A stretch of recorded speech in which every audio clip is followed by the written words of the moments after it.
E aí, tudo bem? Hoje a gente vai estar falando aí sobre um tópico novo, a gente vai estar falando sobre processos de decisão de Markov. E eu particularmente acho esse tema muito legal porque vai ser bem interessante tudo que a gente consegue fazer com isso.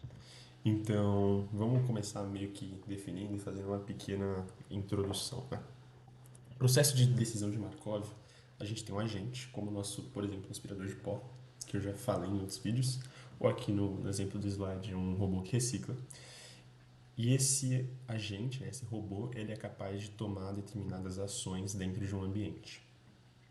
Toda vez que uma ação é tomada nesse ambiente, ele vai receber um novo estado, que pode ser um novo lugar, a gente vai definir melhor o que é um novo estado, e ele vai receber uma recompensa por conta dessa ação, podendo ser essa recompensa positiva ou negativa, vai ser um feedback do ambiente acerca de como ele desempenhou nessa tarefa.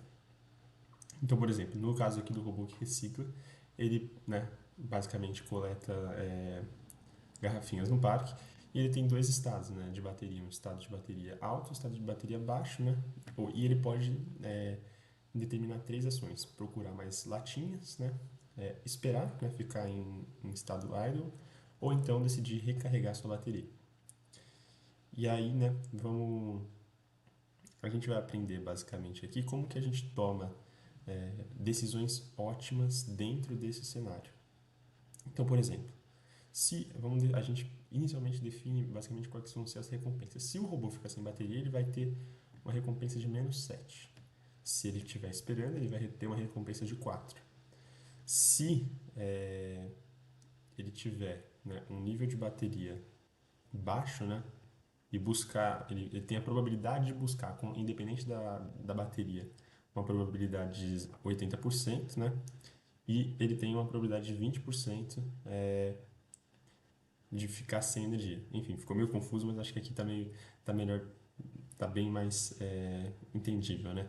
Então, se ele está no estado high, ele tem 90% de chance de realizar a busca, né? E ficar com um estado de bateria baixo. Ou então ele tem 10% de chance de realizar a busca e ainda continuar com o estado de bateria alto, né? Se ele ficar esperando, o nível de bateria dele não vai alterar, né? E, né, se ele tiver com a bateria baixa, decidir esperar também não vai alterar em nada o nível de bateria dele.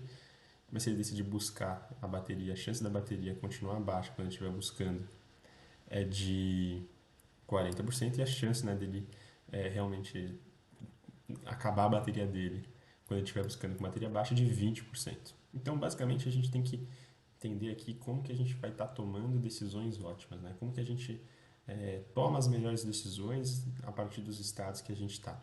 E para fazer isso, a gente vai mapear uma política, que basicamente é a solução de um processo de decisão de Markov.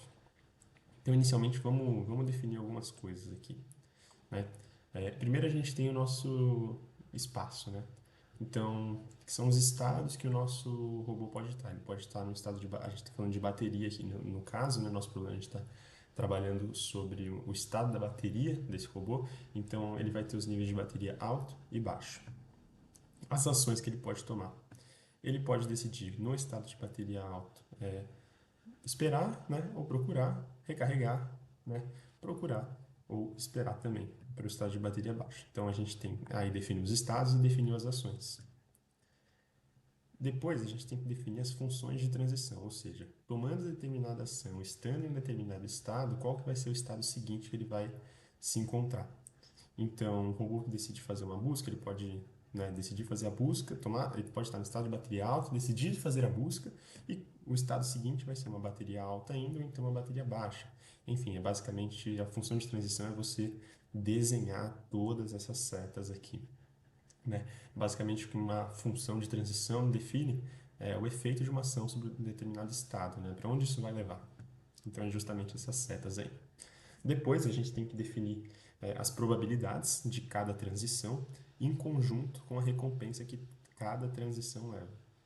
Então, a probabilidade de cada decisão levar a um estado diferente, né? E, a, né, os próprios ganhos de cada ação que a gente faz. Então, se a gente decidir buscar, a gente tem uma probabilidade aqui, por exemplo, de 10% e ganha um ganho de 4%, né?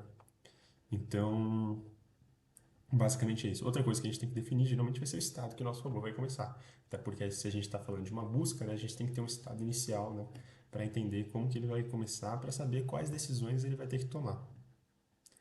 Outra coisa que a gente define, né, é um estado terminal, que não necessariamente precisa existir. No caso aqui, é, para esse exemplo do robô, não existe um estado terminal. Ele pode sempre ficar oscilando, recarregando a bateria, reduzindo a bateria, esperando. Nunca vai ter um momento em que ele termina, de fato, né? Talvez aí, no caso aqui não tem, na forma que a gente interpreta não tem, porque justamente quando acaba a bateria dele, às vezes ele, ele volta para o estado alto. Então, né, e por fim, a gente define justamente a política, a policy, que basicamente vai ser um mapeamento dos estados e das ações, que vai te definir quais são as melhores ações para se tomar quando você tiver em um determinado estado, em determinadas condições. E o objetivo de um processo de Markov, né, de decisão de Markov, é maximizar ao máximo o quanto que a gente ganha eh, de recompensa. Então, a gente quer, no caso, que dá mais recompensa é coletar as garrafinhas. Então, a gente quer coletar mais garrafinhas de forma que a nossa bateria não acabe. É isso que a gente busca, assim, quantas garrafinhas a gente conseguir coletar, né? Quanto tempo de operação a gente consegue ficar sem com que a nossa bateria acabe, né? Quando é o momento de certamente carregar essa bateria. E aí a gente pode definir aqui um processo de decisão de Markov, né? Como isso aqui, né? Quando tem um espaço de estados, uma ação, uma transição com uma probabilidade e uma recompensa, né?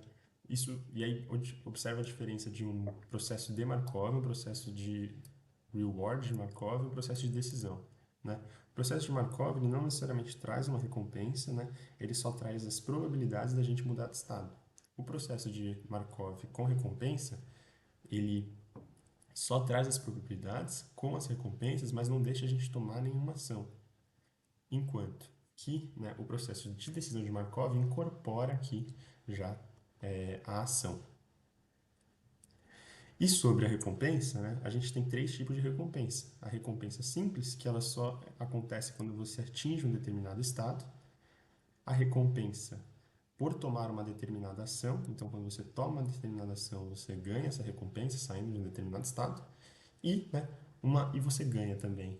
E aí a última, né, talvez a mais complexa, que é a que a gente usa aqui em processo de decisão de Markov, é a recompensa, né, quando você chega em um estado seguinte por tomar uma ação. Então você está em um estado 1, você toma uma ação e você chega no estado 2. Aí, quando você chega no estado 2, você ganha essa recompensa. Mas a gente aqui, porque a gente está falando, né, isso aqui é mais só para vocês entenderem as diferenças, a gente sempre vai estar usando, né, essa recompensa aqui mais complexa, que leva essas três variáveis, o estado inicial, o estado final e a ação que a gente está tomando. Outra coisa importante da gente definir em processo de decisão de Markov é justamente se a nossa tarefa ela é contínua ou se ela é episódica, né? Basicamente, quando a gente divide em episódios, a gente incorpora, né, um estado final. Então, a gente roda uma operação até que ela atinge um estado final. E aí a gente chama isso de um episódio. Ou então, a gente vai atingindo estados por estados. Por exemplo, a gente está num labirinto, aí a gente divide o labirinto em quadrados, aí a gente vai calculando valores a partir dos quadrados que a gente definiu ali. Então, aí a gente quer chegar em um determinado quadrado, aí a gente calcula o caminho para chegar até esse determinado quadrado passando pelos quadrados, entende? Aí a gente define isso como tem etapas, como tem espaços definidos, regiões definidas, a gente chama isso de tarefas episódicas e justamente porque também tem, né, um estado final, mas não necessariamente, né, é algo obrigatório. E também existem, né, as contínuas, que são tarefas que você não tem muito bem esses quadrados. Então, por causa do nosso robô aqui, imagina que ele está só navegando por um parque. Ele só vai navegando, né? É contínuo, não é? Você não quebra isso em regiões. Ele só anda. O horizonte dele é infinito, ele continua para sempre nisso. Não tem um número, não tem um estado terminal, nem um número de passos que ele vai dar até chegar em um determinado lugar. Então, é bem importante você entender essa diferença entre uma tarefa que ocorre em episódios e uma tarefa contínua. Por fim, aqui, o último ponto, né, para a gente terminar a nossa definição de processo de Markov, a gente vai analisar um pouco o que é, né, a propriedade de Markov. Então, vamos supor que a gente toma uma sequência de ações. Supostamente, né, em um cenário ideal não, um cenário, né, de mundo real mesmo, a sequência de ações que a gente toma, né, independente se é uma, duas, três, quatro, cinco, levam, né, a alterar a probabilidade da nossa próxima ação, que é o que descreve essa equação primeiro aqui. O processo de Markov, a propriedade de Markov, basicamente o que ela diz é: a única coisa que afeta a nossa ação seguinte é a nossa ação atual, né, o nosso estado atual. Então, o estado que eu vou estar na próxima vez, ele só depende do estado que eu estou hoje. Então, o resto, né, não afeta, é independente. O passado é independente, não afeta o meu estado futuro. Então, a gente pode, quando isso acontece, né, quando a gente tem que isso acontece, a gente chama isso de uma propriedade de Markov. Quando um determinado modelo ele tem essa propriedade de Markov, ou seja, o estado seguinte depende apenas e somente do estado que a gente está, a gente pode descrever isso como uma cadeia de Markov, que é esse desenho aqui. Então, né, basicamente, num processo de decisão de Markov, a gente pode entender que só o estado e a ação vão determinar o que, o que vai levar a gente para o nosso próximo estado. Então a gente não depende dos estados anteriores nem das decisões anteriores. A gente só depende do estado que a gente está e da decisão que a gente vai tomar no momento que a gente está. E com isso, a gente fecha aí o que seria um processo de decisão de Markov. No próximo vídeo, a gente vai ver aí como que a gente realmente executa operações, como que a gente resolve e acha, né, a melhor solução para um processo de Markov.